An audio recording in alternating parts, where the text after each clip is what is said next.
attempt to recover the bodies, can we ask you, the victims, will they be recovered? Thank you so much, everyone, for attending this afternoon. All right, you've been watching a press conference right there with the Coast Guard, the Rear Admiral giving an update on the tragic news involving that Titanic submersible vehicle that has now been found in what they call the debris field near the Titanic. The update that they gave us is that it looked to be consistent with a catastrophic implosion. Officials saying that the area, the unforgiving environment on the ocean floor likely led to this, and that they could find the debris and pieces of that sub about 1,600 feet away from the bow of the Titanic. This is something that we've been fearing as we approached the morning hours when time essentially ran out for the 5 people on board that vehicle.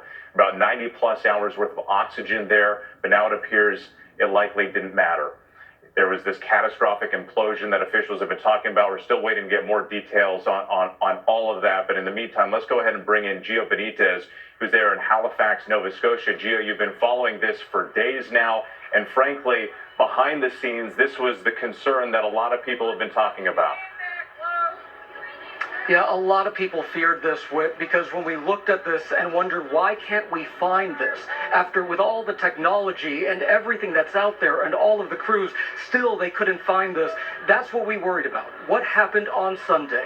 And now it appears we are being led to believe that there was some sort of implosion as it was being lowered down to the Titanic. An hour, 45 minutes in, that's when they lost contact, and that is the area, they said, in which it's consistent with that lowering. And of course, as you approach those deeper levels, you are talking about an incredible amount of pressure, an incredible amount of stress that is going up against this ship as it's going down. And we're talking about 110 times the pressure of what is here above the surface. And so it is just really unforgiving when you're talking about that. And I think back to the warnings from a former employee back in 2018, who in court documents was talking about this non-destructive test that he wanted the company to go through. And he wanted that because he said that the carbon fiber, as it reached those levels, deeper and deeper, dive after dive, that it would create bigger and bigger cracks and eventually potentially lead to something like this.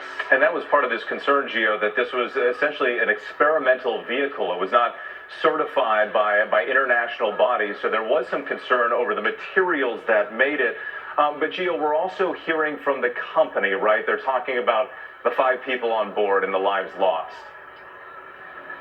That's right. They did release this statement here, Whit, and it says, "We now believe that our CEO Stockton Rush, Shahzada Dawood and his son Suleiman Dawood, Hamish Harding, and P.H. Narjoulay have sadly been lost." And I got to tell you, P.H. Narjoulay, he is the foremost expert on the Titanic. They call him Mr. Titanic around the world.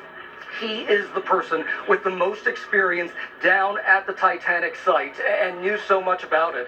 So he would have been such an expert. And so when you look at him going down there in this vehicle, that says a lot. And we're looking at that. But P.H. Narjoulay, a legendary explorer here. And so the company, of course, is saying that these men were true explorers who shared a distinct spirit of adventure and a deep passion for exploring and protecting the world's oceans. All right, Gio, thank you. Again, it was a remotely operated vehicle managed by the French that was able to discover this debris field, and it was first found about 1,600 feet off the bow of the Titanic.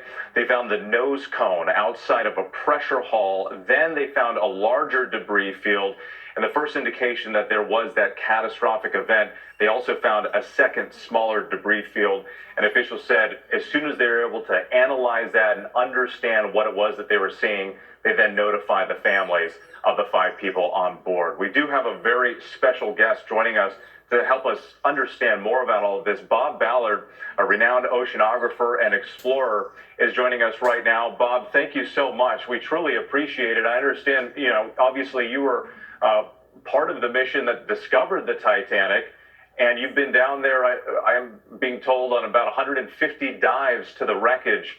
Just want to get your take on the news that we're hearing breaking right now. Well, I didn't make that many dives. I made the first 12 that were ever made on the Titanic, and then I went back with remotely operated vehicles last time in 2004. But yes, it's very tragic what happened. I know the people that passed away. I've known Stockton for 20 years, and I know this was his dream. So my heart goes out to he and his family and the families of all the people who lost loved ones. This tragic event more than likely took place on Sunday when they lost connection with the surface. More than likely, they, as they were experiencing difficulties, began to drop their weights and ascend to the surface. They never made it. So if you're on your way up and you're buoyant and you don't make it, it's a catastrophic implosion. And I don't think people can appreciate the amazing energy involved in the destructive process of an implosion. I've explored the Thresher and the Scorpion, which were two U.S. submarines. In the case of the Scorpion, ended up at a similar depth, and it just takes and literally shreds everything. So it's extremely powerful, and then that's what they'll be doing right now. They're now below the circulation system of the ocean in that area, so they'll do a systematic mapping. Those ROVs can remain. I have one just like it, the one over my shoulder. Hercules is on my ship. In fact, you can see in the image, I'm in my command center. My ship's at sea right now. Unfortunately, we were unable to help because we're in the Pacific Ocean, but it's a very similar technology. And the beauty of these remotely operated vehicles is they can stay down days and days and days. So they'll be mapping all through the night and into the next day until they believe they've done 100% systematic coverage of the wreck site. And then the analysis of that database will start to tell the larger story. And Bob, since you are so familiar with the site of the wreckage and also these other submersible vehicles that go down and explore things like the Titanic, we've been reporting on for a few years now concerns over this specific vehicle, the carbon fiber titanium combination that essentially made up the shell of this, for lack of a better word. Did you have a sense initially when you first learned that the vehicle was lost that perhaps something catastrophic may have happened? Well, you have to understand that we began taking vehicles into the deep sea with the historic dive of the Thresher, the Trieste in Challenger Deep in 1960. We've made thousands and thousands of dives with different vehicles, whether they're French, whether they're Russian, whether they're American, and we've never had ever in the history of these extreme deep diving programs ever lost a vehicle. So this is a first. And so you naturally go to how does this vehicle differ from the vehicles that we've been using for many years? And it did have a very experimental hull, and obviously that hull imploded. And Bob, do you think, given what happened here, that there ought to be an end or at least a temporary pause to this type of tourism to go see the Titanic wreckage while they sort out what happened? Well, again, as you know, I was opposed to taking anything from the Titanic, but I've never been opposed to people visiting as long as they do it in a safe way. We've gone back. Jim Cameron mounted numerous expeditions there. Again, what's different about a submarine, for example, than an airplane? An airplane, gravity is your enemy. But if you have a deep submersible, buoyancy is your friend. All you have to do when you're in trouble is get light and you go home. And I'm sure they were attempting to get light and go home, but the hull itself imploded. So that's where you'll see all the energy focusing on any future regulations on safety. But again, I want to point out this has never happened in our deep submergence world, beginning from when we first started in 1960. And again, Bob, safer, if you look at our history, it's safer to be in a submarine like Alvin that I spent many years in than driving on I-95. Well, Bob Ballard, we certainly appreciate your insight and expertise on all of this. Again, we do remember 5 people on board, their families grieving, as searchers now try to recover the rest of that debris. Bob, thank you. And speaking of James Cameron, another person closely familiar with the Titanic is the director, James Cameron himself, along with his Oscar-winning movie. Mr. Cameron, I understand you've made a number of dives to the wreckage site, too. Just give us your sense on what you're feeling right now, looking at these images of the shipwreck that you studied so closely, and now hearing that another tragedy has been tied to the same area. Well, I've been down there many times, and I know the wreck site very well, as does my friend Bob Ballard. I've made 33 dives. I actually calculated that I've spent more time on the ship than the captain did back in the day. And of course, as a submersible designer myself, I designed and built a sub to go to the deepest place in the ocean, 3 times deeper than Titanic. So I understand the engineering problems associated with building this type of vehicle and all the safety protocols that you have to go through. And I think that what Bob said, because I was watching, is absolutely critical for people to really get the take-home message from this, from our effort here, is deep submergence diving is a mature art. From the early 60s, where there were a few accidents, nobody was killed in the deep submergence, until now, is more time than between Kitty Hawk and the flight of the first 747.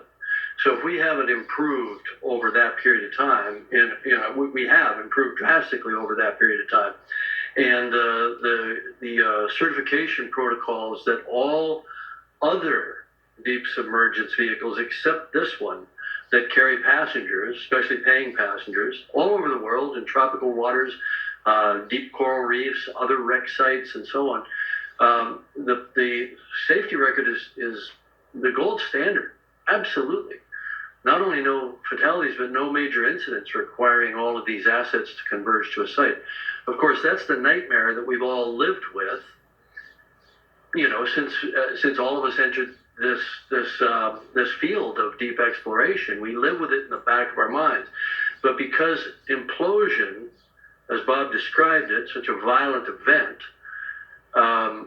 is first and foremost in our minds, the pressure boundary, which is what they call the hull of the sub, that the people go inside, is obviously first and foremost in our minds as engineers. And we spend so much time and energy on that. And we use all the computerized tools available today, finite element analysis. We worked on our sphere for our deep vehicle that went to the Challenger Deep for over 3 years, just in the computer, before we even made the thing. And then, of course, we pressure tested it over and over and over, and so on. So, this is a mature art, and many people in the community were very concerned about this sub, and a number of the top players in the deep submergence engineering community even wrote letters to the company saying that what they were doing was too experimental to carry passengers and that needed to be certified and so on. So I'm struck by the similarity of the Titanic disaster itself, where the captain was repeatedly warned about ice ahead of his ship, and yet he steamed at full speed into an ice field on a moonless night, and many people died as a result. And for a very similar tragedy where warnings went unheeded to take place at the same exact site, with all the diving that's going on all around the world, I think it's just astonishing. It's really quite surreal. And of course, P.H. Nargeolet, the French legendary submersible dive pilot, a friend of mine. It's a very small community. I've known P.H. for 25 years. For him to have died tragically in this way is almost impossible for me to process. It is certainly haunting to consider that comparison to the Titanic and what happened to the 5 people on board this submersible vehicle. James, I want to ask you, though, since you've been down on these dive missions before, we talked about the safety risks. We've reported on the fact that the people on board signed waivers. They knew that this was dangerous and that there weren't very many other vehicles that could come get them out if something goes wrong. How aware were you of those concerns and those risks before you went down? And is there anything that should be done when it comes to safety in the future? Look, it's comparing apples and oranges here. I went with a very proven system when I dove at Titanic with the Russian submersibles. They used very well understood design methodologies, and they had an excellent operating record when I dove with them, and they continued to have an excellent operating record, flawless operating record throughout their entire career. I think they're now retired. But I always had great confidence. Now, having said that, I always had confidence in the sub. The Titanic wreck site is a very hostile place. It's a dangerous site to dive. If you think of a typical research dive, you go down and you're really just operating over a bottom. You may be looking for organisms. You may be looking at geology. Hydrothermal vent sites can be a bit dangerous as well. But Titanic, you've got, this 8-story, 10-story high structure with overhanging metal structures. It's a twisted mess. You can get entangled. And entanglement was always a concern of ours, but we dove with a 2-sub system. We always felt confident that if one of the subs got ensnared, you'd still have communication, you'd still have life support, you'd still have power, you'd have another sub there that could help you manage the problem. We always felt that we were on pretty safe ground. This sub had no backup. It didn't have a lot of backup systems from what I understand, and it was predicated on what I think of as a fundamentally flawed design principle, which is a carbon fiber hull, which when I first heard about a move toward composite hulls, and this was many years ago, even when I was designing my sub, there was another sub that was in competition with us to get to the Challenger Deep that was operated by a guy named Chris Welsh, for Richard Branson, and they had a composite hull, and I told those guys, I said, somebody's going to get killed in that sub or in a sub like it, and the DNA of the Ocean Gate sub was in that sub at the time, 2 hemispherical end caps and a carbon fiber cylinder in the center, and I never believed in that, because the way it fails is it delaminates, because you have to have a hull, a pressure hull made out of a contiguous material like steel or like titanium, which is the proven standard, or like acrylic. I have a small equity stake in I think one of the best submersible companies in the world, Triton Submersibles, and they use acrylic for their hulls. But once again, it's a contiguous material, so you can do computer modeling to see how it'll behave. But, this Ocean Gate sub had sensors on the inside of the hull to give them a warning when it was starting to crack. And I think if that's your idea of safety, then you're doing it wrong. You don't, and they probably had warning that their hull was starting to delaminate and starting to crack. Because as Bob pointed out, it's our belief, we understand from inside the community, that they had dropped their ascent weights and they were coming up trying to manage an emergency.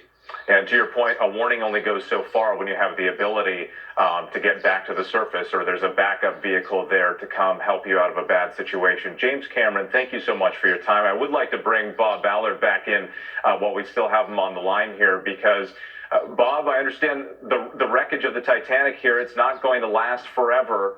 What more can we learn, should we learn about that shipwreck, and what can we do as we continue to explore this space in the ocean? Well, the Titanic's bow went deep in. The anchor you were just showing is almost touching the sediment, so it went far in. And what we've learned about the deep sea is as soon as you go in a couple centimeters, it's anoxic. So when we were down, we could literally scrape away the mud and you see a brand new hull. So the Titanic's bow is literally being held together by the fact that it's deep into the mud. And we all have different views. I think the Titanic, the main hull and those main pieces will be there for a long, long time. All right, Bob Ballard and James Cameron, once again, thank you so much. I do want to bring in Sam Sweeney, who's part of our transportation team here at ABC News. Sam, I know that you've been following this very closely. Just give us some final thoughts here on the next steps. Obviously, there's going to be an investigation. They're going to try to look into what caused this catastrophic implosion. But what happens here in the days to come as they try to recover the remaining debris? They are going to look at this on the ocean floor first. They're going to document it thoroughly using these professional cameras that will give us details that we may not be able to get once it's brought up to the surface, if they are able to do that. But everyone is going to be looking at the hull here. That's where all experts were concerned all week long when they first heard about this. We're talking about fatigue of this material. Imagine a balloon and you blow it up and then you deflate it, and you do that repetitively. Well, eventually the nylon is going to become weak and it's going to pop. And that's what a lot of experts were concerned with this hull and this submersible vehicle when it was being built all the way back to 2018. Yeah, and the question was how many trips down below would it be able to withstand? And we understand it's been more than a dozen trips or so. Sam Sweeney, thank you so much. I just wanted to reiterate again, 5 people on board believed to be dead in this catastrophic implosion, and the company has put out this statement saying that these men were true explorers who shared a distinct spirit of adventure. And those are the photographs of the 5 people, including a 19-year-old who was there with his father. Our coverage will continue here on ABC News and ABC News Live, abcnews.com as well. And then I'll be right back here with the entire team for World News Tonight and a full wrap-up. For now, I'm Wade Johnson in New York. Have a great day. This has